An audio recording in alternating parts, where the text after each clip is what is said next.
Welcome to the DazzleD Show. This is your host, DazzleD.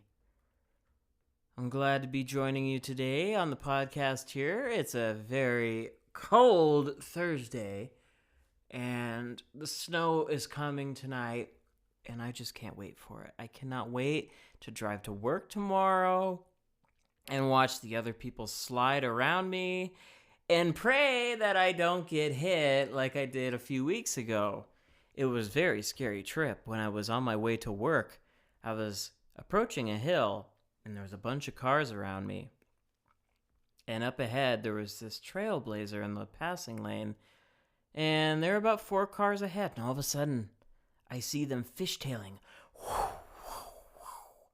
And then somehow they managed to fishtail and then go flying across the highway over to the right and avoid hitting the car next to them, and they flew straight into the ditch and almost got onto the frontage road across the fence. And I thought from where I was, my perspective, that there was a pileup happening because I see cars all fishtailing and stuff, and I'm trying to stop, and it's a solid sheet of ice, and man, my butt clamped up on that one. Oh, I was ready to go into the ditch myself. I was freaking out. Like, I've never seen something like that happen to me before. And yeah, it turns out there's all these cars. The traffic was backed up for miles. There was 4 different wrecks, and the spot that the traffic had backed up was really bad because right on the other side of the hill was all the cars that were stopped. So you didn't see them until you were right up to them, and there was no warning or anything that, there's a traffic jam ahead. And I didn't hear anything on the radio until I was in the traffic jam. And man, that was a long trip to work. It took me over an hour and a half to get to work, and it's only 10 miles. It felt like I was in LA traffic. I'm sure LA traffic is a lot worse than that. Probably take 8 hours just to go 10 miles probably at 8 a.m. But yeah, that was very scary. I really don't like driving in the winter anymore. We just have so many people from out of state that just don't know how to drive. I mean, seriously, they go past you at 70 miles an hour, 75, 80, and it's clearly not, the appropriate conditions to be driving this fast, especially when there's a sheet of ice on the road and they're just cruising along like, oh, they can defy gravity and physics and all that stuff. But once in a while, they go flying off the road and crash into the ditch. Seems to be like there's a lot of them lately that do that. So I just kind of dread going to work every time it snows. Hopefully tomorrow won't be bad. Hopefully I'll live to tell you about it. Cross my fingers. So I got a story for you.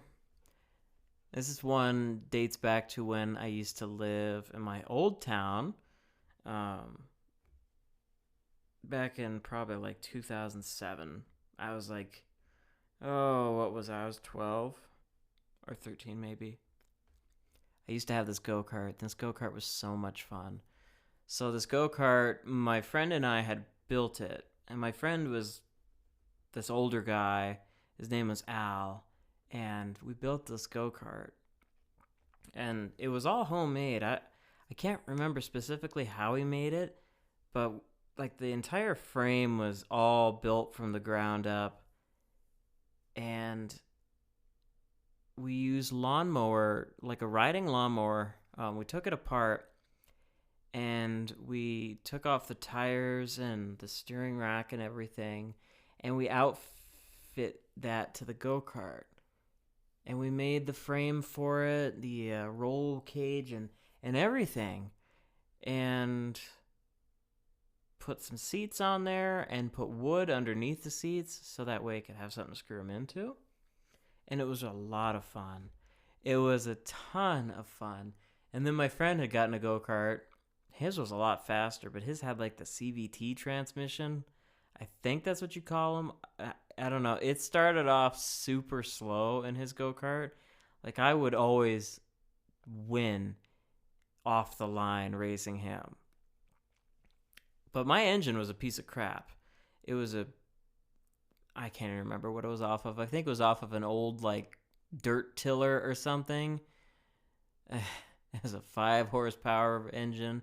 And that thing, I don't know what was wrong with it. I'm pretty sure the ring on it was bad because that thing would not stay running. We changed a carb out and everything, and it would just kept dying on me.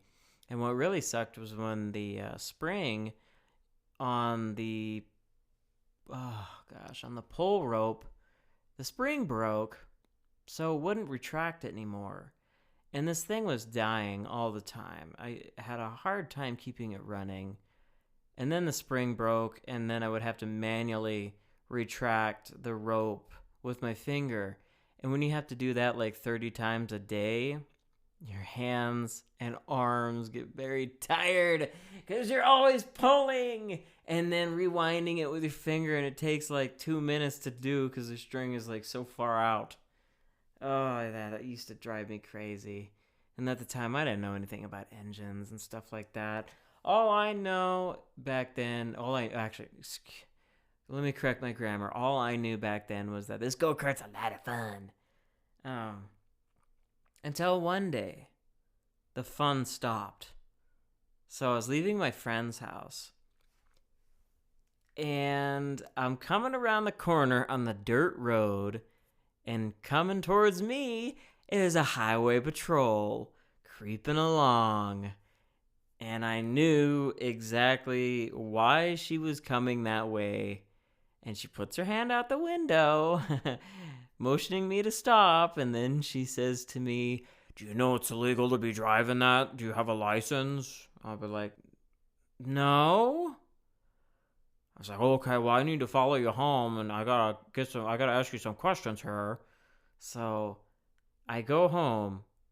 I'm driving on the road, and the cop is behind me. And this was when I was 13. I don't know how many 13-year-olds are getting pulled over by police, but yeah, that was my first experience. Oh, it was the worst day of my life. Oh, man, I was so freaked out. Oh, we went back to my house. She's asking me all these questions.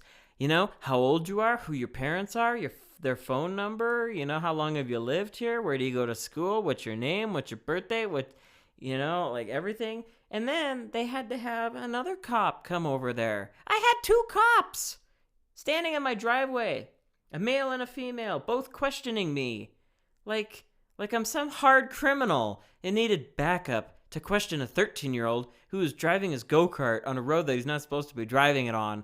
I was freaking out. And then they called my parents, and my parents thought I had died. And I went in the house. I was sucking my thumb. I was freaking out. I was crying. So I call my friend's parents. "I got pulled over by the police." And they come over right after the cop had left. And I'm freaking the hell out. Like, I didn't know. It was a very bad day. And I think they might have went over to my friend's house too. I don't think so, but after I got pulled over, like, he drove his go-kart for a little bit, and then I think he got in trouble or something like that. It was a long time ago. But yeah, and this was right after I had gotten a brand new Subaru motor for it. Oh, it was a nice 5.5 horsepower engine. Oh, it was so quiet. Oh, it ran like a dream. And I got to use it for like 3 months, and then there goes that. The fun sponge cop had to come over and kill that vibe. And yeah, after that, the go-kart just sat in the backyard, never to be driven again.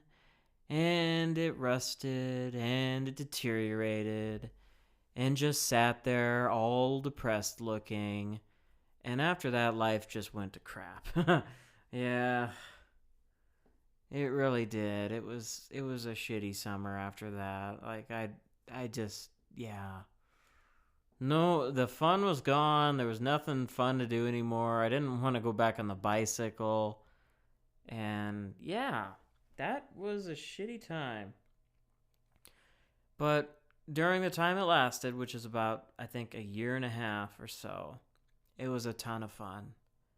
I mean, that's how I learned to drive, actually, was on a go-kart. And I mean, it's probably one of the easiest ways you can learn how to drive because a go-kart is small, it doesn't go super fast, and the road was wide and it was all gravel, so if you went off the road, well, it wasn't a big deal. Unless, of course, you're like my friend's sister, who I had let drive that go-kart. Two more stories. I let her drive my go-kart. She comes back.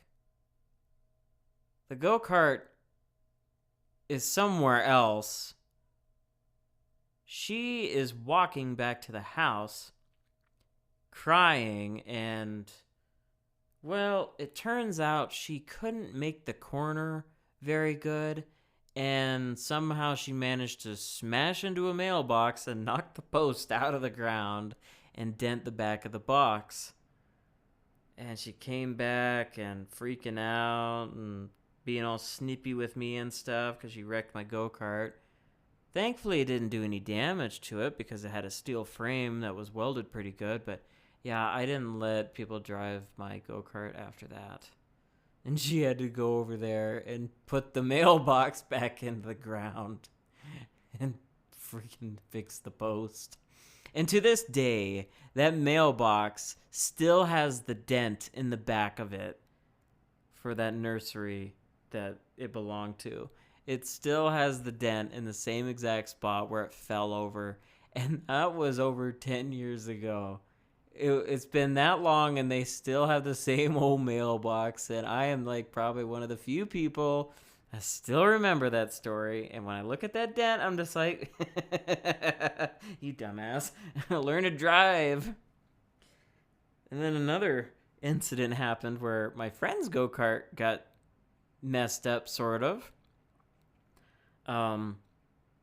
There was this daycare center behind his house, and we had some friends over there, and, you know, this one girl got into his go-kart, and she got the brake and gas pedal mixed up when she first got in, and that go-kart went sailing into their garage door. And I've never seen a garage door flex like theirs did before, but that go-kart just went straight into it, and that door just pushed in and stretched and then sprung back out and pushed the go-kart away. And oh my gosh, my dad's friend was pissed. I had never seen him so mad before. Holy hell, that was a scary day. I got the F out of there. I was like, I'm not sticking around for this. This is your problem. Yeah, it was pretty intense. Oh, gosh. Yeah, I never did once wreck on that go-kart, though. I was a pretty good driver. I used to do donuts and stuff all the time in that thing. I'd come around a corner, I'd be flying, and then I'd whip that steering wheel because it was super short. Like, you just turn it like 45 degrees, and it was like all the way turned. It was super sensitive and sporty, and I could do donuts in that thing. I could do burnouts. Like, it was a ton of fun. Oh, man, I really miss that thing a lot. I do. Now I'm just fat, lazy, and drive a car. And yeah, welcome to adulthood. Yeah, that was a lot of fun. The fun went downhill, though. Lost touch with the friend. I can't remember exactly what happened. I think I was being a dick or something like that. It just kind of faded away. I'd been friends with him for like, oh gosh, at least 6 years. I was friends with him for 6 years. Met them when they first moved there. They had that house built. And that was probably in 2004. Gosh, that was a long time ago. And we left in like 2010. My parents and I, we moved to Glendive, Montana. Oh, worst place in the world. I do not recommend you go there. It is so just boring. going to school in that town was not fun for me. It was not. It did nothing to help my social skills.